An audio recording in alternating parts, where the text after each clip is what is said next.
A ver, otra vez llorando, niño. ¡Ay, abuelito! ¡Es que se me murió mi gato! ¡Uy! Pero claro, ¿cómo no se te iba a morir el gato si te advertí que no lo lavaras en la lavadora?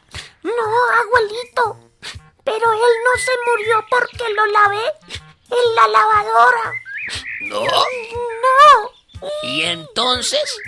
Se murió cuando lo sequé en el horno microondas. ¡Ay, mi gato! ¡Ay, mi gato! ¡Ay, mi gato! ¡Ay, mi horno! ¡Ay!